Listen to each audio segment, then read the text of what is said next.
तो the supreme alchemy master के पिछले एपिसोड में हमने देखा था कि फैंग अपने अवेकनिंग सेरेमनी को कंप्लीट कर वापस अपने घर आ गया था, जहां उसके फादर ने उसे उसके मदर के किडनैप और उनके सू फैमिली के डाउनफॉल के बारे में बताया था। जो सब बातों को जानकर फैंग एक स्ट्रॉन्ग कल्टीवेटर बनने का अपना इरादा और भी पहले से पक्का कर लेता है। और अब आगे तो एपिसोड की स्टार्टिंग में हम लिंगर को देखते हैं, जिसने अपने एबिलिटी का यूज करके उन 3 लो ग्रेड स्पिरिचुअल स्टोन की स्ट्रेंथ दुगना कर रही थी। जो प्रोसेस जैसी कंप्लीट होता है वैसी लिंगर कमजोरी की वजह से नीचे गिरने लगती है, पर फैंग उसे संभालते हुए उन 3 लो ग्रेड स्पिरिचुअल स्टोन में से एक स्पिरिचुअल स्टोन लिंगर को खाने को देता है, क्योंकि उनके डील के हिसाब से अगर लिंगर इन 3 स्पिरिचुअल स्टोन की स्ट्रेंथ दुगना कर दे तो वह उनमें से एक को खा सकती थी।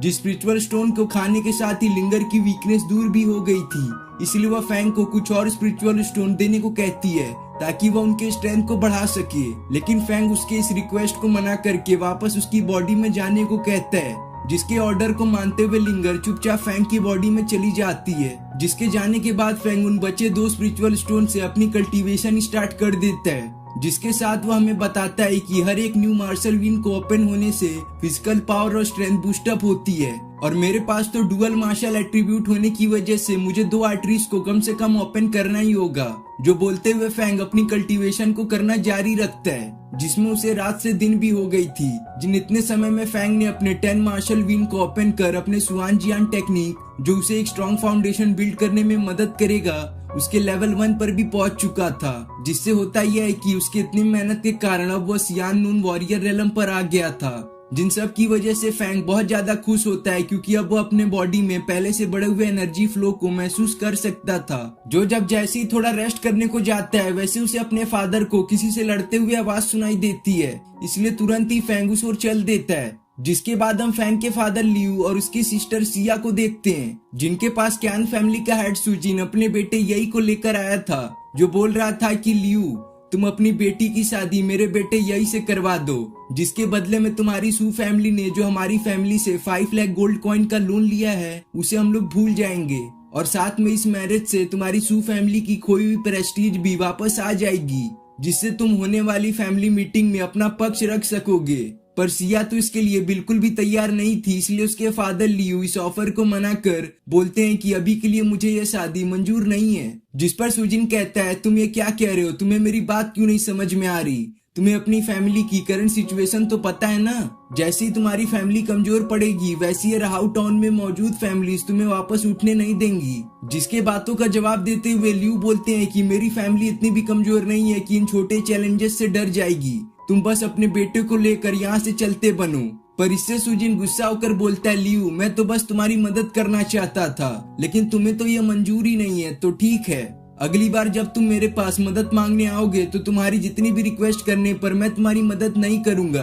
तब देखते हैं कि तुम और तुम्हारी बेटी कहाँ जाते हैं। जो वह बोल ही रहा था कि उतने में वहाँ फैंग आ चुका था, जो सुजिन को कहने लगता है कि सुजिन, तुम्हारी इतनी हिम्मत कि तुम मेरे फैमिली में आकर मेरे फादर से ऐसी टोन में बात करो। तुम्हें क्या लगता है तुम्हारी कैन फैमिली सराउ टाउन की एक स्ट्रॉन्ग फैमिली है तो तुम कुछ भी बोलोगे?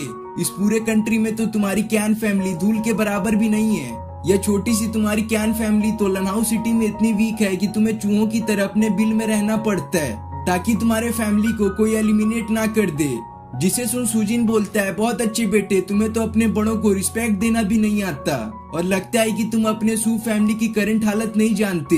भले ही मेरी फैमिली इतनी दूर तक ना फैली हो, पर प्रेजेंट में हमारी कैन फैमिली तुम्हारी सू फैमिली से कई ज्यादा पावरफुल है, जिससे हम जब चाहें तब तुम्हारी सू फैमिली को डिस्ट्रॉय कर सकते हैं। तो फैंग बोलता है, अच्छा तुम्हें ऐसा लगता है?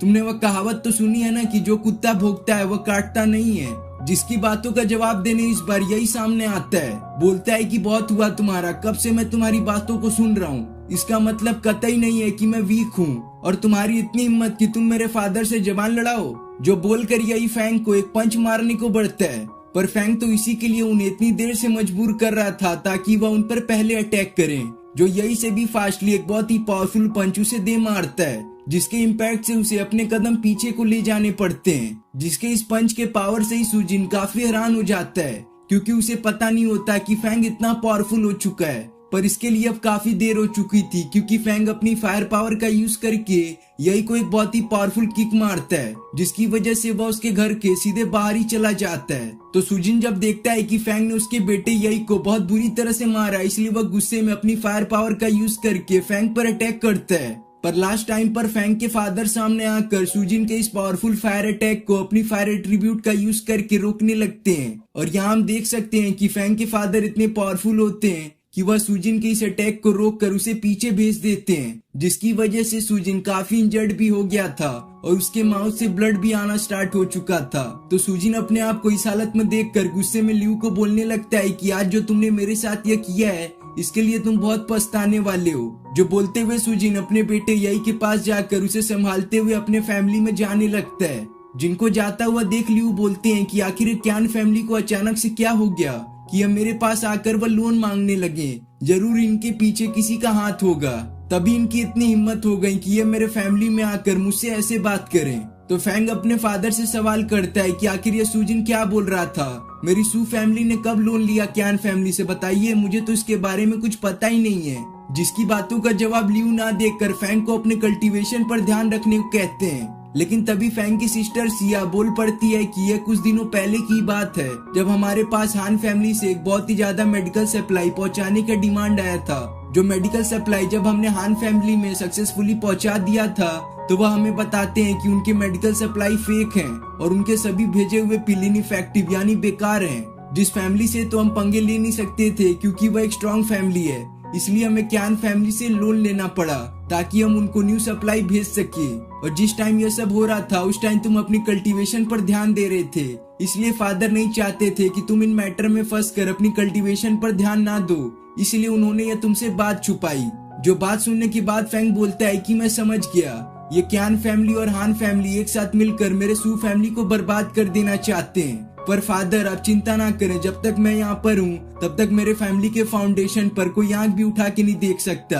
आप बस देखिए मैं इस मैटर को कैसे सॉल्व करता हूँ। जिसके दिखाते ये सीन यहीं पे कट हो जाता है और हमें एक बहुत ही सुंदर वाटरफॉल को दिखाया जाता है, जिसके आसपास का सीनरी बहुत ज्यादा ही खूबसूरत था। जिस जगह पर हम फैंग को देखते हैं जो बोल रहा था कि अभी मुझे इंतजार करना पड़ेगा जब तक मैं अपने 9th level of violent tap strength को एक्टिवेट ना कर लूं, जिसके बाद ही मैं उन फैमिली से पंगे ले सकता हूं। और सुहोंग के मेमोरी के अनुसार मुझे इस 9th level of violent tap strength को अचीव करने के लिए कम से कम 100 मीटर वाटरफॉल के नीचे कल्टीवेट करना पड़ेगा, जिसके बाद ही मैं इसे एक्टिवेट कर सकूंगा। जो बोलकर फैंग अपने कपड़े उतार कर इस वाटरफॉल के नीचे अपना कल्टीवेशन स्टार्ट कर देता है। पर ऐसा फैंग ज्यादा देर तक कर नहीं पाता क्योंकि उसकी बॉडी अभी इतनी स्ट्रांग नहीं बनी थी कि वह इन पावरफुल वेव को सह सके जो इन 100 मीटर वाटरफॉल से गिर रही थी। इसलिए फैंग डिसाइड करता है कि वह तो अभी 9th level of violent type strength को अचीव कर नहीं सकता, इसलिए कम से कम वो अपने फाउंडेशन को स्ट्रांग बना ले। जिसके दिखाती है एपिसोड यहाँ पे खत्म हो जाता है।